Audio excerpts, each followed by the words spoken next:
I have got a crazy story. Now, I'm a news aggregator, right? I like to aggregate news. So I was very interested when I opened up my inbox and I subscribed to Payday Report, which is a really good newsletter. Mike Elk runs this independent newsletter himself that reports on labor. So he reports that there's an anti-UAW union buster behind a labor news website. I'm like, ooh, what? Labor news? What? What's going on here? So I find out that this guy, Peter List, anti-UAW union buster, secretly behind hit labor news site. So, okay.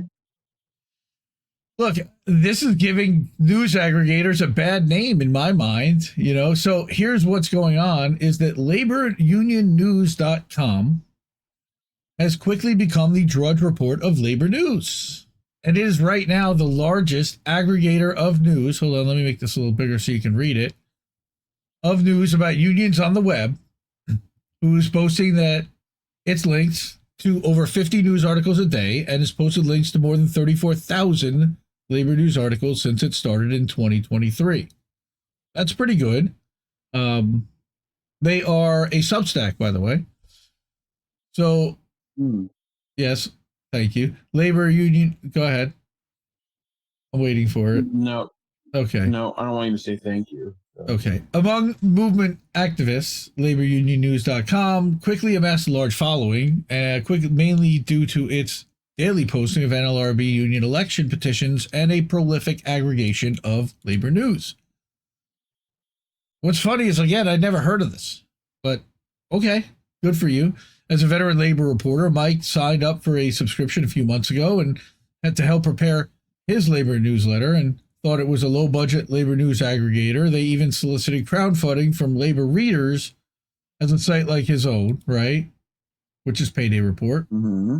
Now he's discovered that laborunionnews.com is run by a notorious union buster named Peter List, who runs a multi-million-dollar union-busting empire. So what's really interesting about this, and I didn't know this, is that a decade ago, Mike exposed that Peter List had previously worked with Senator Bob Corker to help anti-union forces narrowly defeat the UAW in 2014. So he ran into this guy 10 years ago, and now all of a sudden he's popped back up on the scene and now making a labor news aggregator site. And what's even crazier is that this fake labor news aggregator site, well, it's a real site, but it's fake in that it's not necessarily independent. You are fake news. Right? Now, the website uses its mass following, right? So to spread fake news about the anti-UAW in the run-up to the historic UAW election at VW Chattanooga. And that's happening. And then there's one also at Mercedes-Benz in Alabama that's also happening, a vote. So on the surface, laborunionnews.com could appear similar to other lower budget labor news sites and aggregators like Labor Press, Labor Tribune, Northwest Labor Press, On Labor, How Things Work, maybe even Payday Report. I would not call How Things Work a lower budget labor news site. That's Hamilton Nolan's website, also a Substack. However, mixed among links to mainstream labor news about real labor struggles and even links to left-wing websites about the UAW election in Chattanooga, including links to Payday Report, funny enough, List has begun to subtly mix in anti-UAW articles that could confuse and trick many readers. And I looked at this and I found one that really kind of bugged me, and we'll go over that in a second. But yesterday, he blasted out a link to his thousands of followers that reads, Union Watchdog, UAW leaders bask in Puerto Rico as members get laid off. Because they're looking at potentially expanding to Puerto Rico and building a plant there, so they're going to hold a conference for all the leadership. And of course, the leadership wants a trip to Puerto Rico, even though Puerto Rico isn't nearly like as glamorous as it used to be. And they're not getting five-star accommodations. Cuba or whatever. right? So the article, which is published simply under the byline laborunionnews.com, which is one of the few articles on the website, links to a study put out by the Anti-Union Center for Union Facts about a conference held in Puerto Rico where the UAW represents already over 5,000 members. So he profiled back in 2019 how the group worked heavily against the UAW in Chattanooga during the second UAW election there, which also failed. It's failed a couple times. But what the article said is that at a time when Shawn Fain and UAW leaders are hoping to unionize foreign-owned automakers with travel to exotic places like Puerto Rico, the new union leadership may run the risk of being viewed by its current members, as well as potential new members, as being only a slight departure from the prior leaders who spent millions of dollars on members' dues on themselves. Yeah, but nowhere in the article is it mentioned that they represent over 5,000 members there in Puerto Rico, where it was hosted, and that there was look at that. There was even a video produced by Region 9A about highlighting their proud history. Okay, but that doesn't necessarily mean that.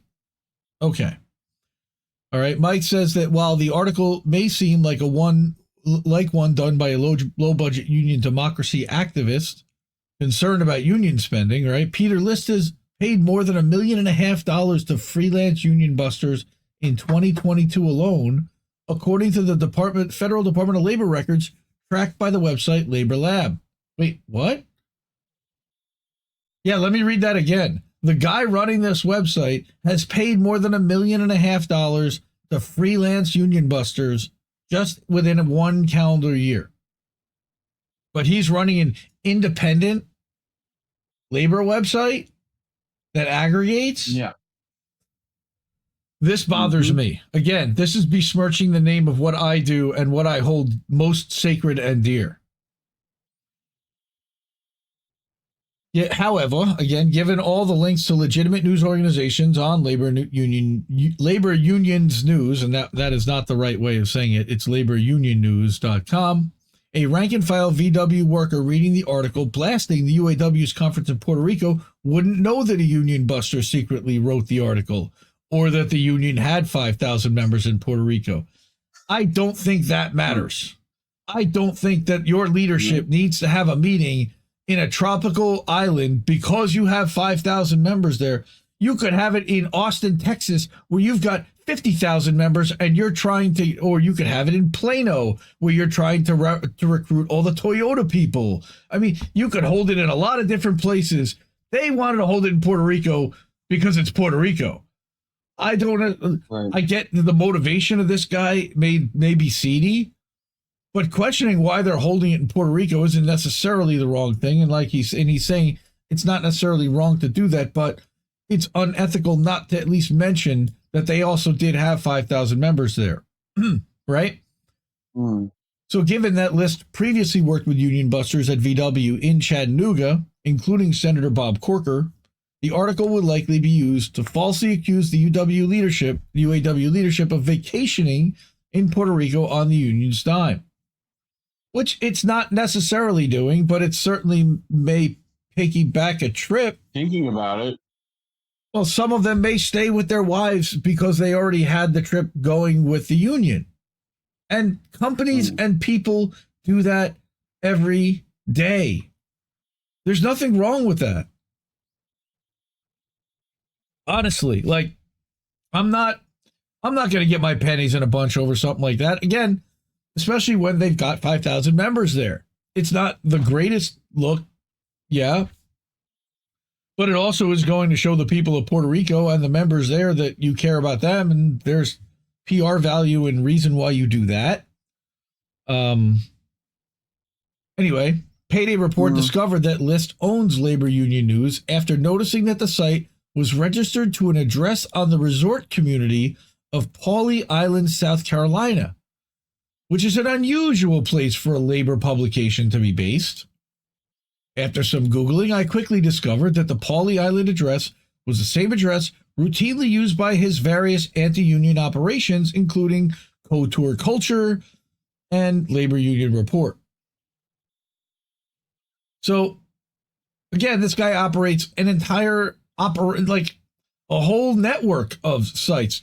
He's a little bit ahead of me because I don't nearly go that far because, A, there's really not that many websites to amplify when it comes to independent media. But what this guy is doing is building a nefarious network of sites. So in 2014, again, not only does he not disclose his name in posting on Labor Union News, I can't really fault him for that because I'm an anonymous and I don't post my name either. But he also doesn't disclose his extensive work with former Senator Bob Corker. I've never worked with any politician ever. So, and I've certainly never busted any unions in my lifetime. All right. But in 2014, when working for In These Times, Mike broke this story about how he had worked with Corker to spread these similar anti-union talking points among plant workers, which is interesting. Right. So using documents obtained initially by a news channel in Nashville, he traced emails just before the union election, which showed Senator Corker's chief of staff and one of Governor Haslam. I remember Governor Haslam of Tennessee. One of his cabinet makers were part of an email chain with both Chattanooga-based and national anti-union consultants about the efforts to draw attention to 3 videos produced to fight the UAW at Volkswagen. This is relevant because Volkswagen and the UAW are in a fight right now, and UAW is gonna vote like 70%. The members are gonna vote to join the UAW. Das Auto. Right? First unionized plant of a foreign manufacturer in the United States. It's a big deal. And they've been trying to do this. This is, I think, the 6th attempt to unionize. Videos feature testimonials from workers at previous UAW plants claiming that the UAW destroyed Detroit and led to the closure of a former VW plant in Westmoreland County, Pennsylvania in 1988, which is where his mother and aunt worked and were active in the union efforts in the 1980s. So this guy has like firsthand, up close and personal knowledge of organizing efforts that happened within the UAW during that time around VW in Pennsylvania. So, again, this is all back to 2014, and it's relevant, and you can read the whole story about Bob Corker, but here he goes. With the UAW trying for its 3rd time in a decade to win a union drive at VW in Chattanooga, List is using laborunionnews.com to plant anti-UAW stories composed by union busters into the local conversations.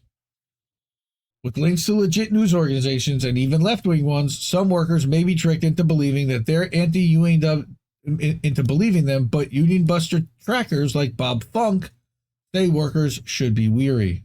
I wish I had a last name of Funk. Well, I don't know. It's just because they don't like UAW doesn't mean they're. I mean, this guy might be, but like we've covered UAW's pretty terrible decisions.